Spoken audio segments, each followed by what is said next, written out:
I love you so.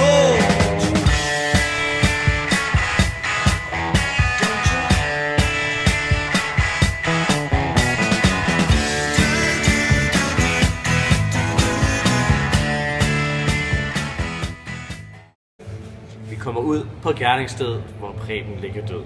Nogle børn har fundet ham i en container. Vi kan se, at det er et mord, og han er blevet skudt og formentlig blevet druknet, hvor han så efterfølgende er blevet smidt i containeren. På nuværende tidspunkt har vi fundet gerningsstedet, og vi vil nu forsøge at finde frem til mordtidspunktet.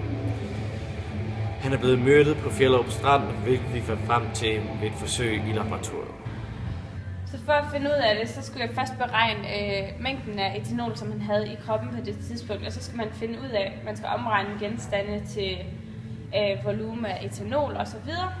Og derefter så skal man lægge det hele sammen, og så kan man beregne massen. Så skal man også beregne massen af offerets kropsvægte, fordi altså, det afhænger jo også af, hvor stor eller hvor lille eller hvor høj man er.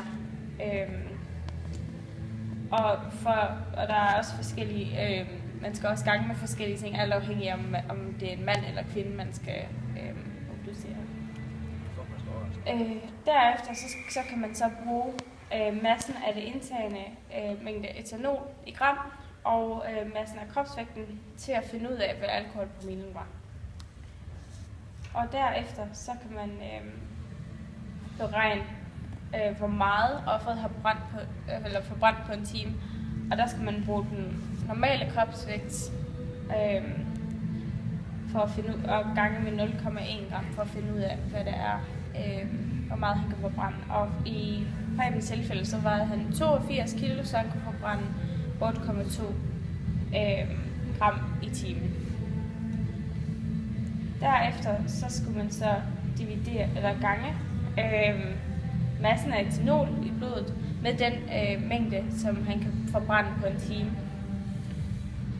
Og så derefter så kan man så beregne det forbrændte mængde af etanol, og til sidst kan man beregne dødstidspunktet ud fra det.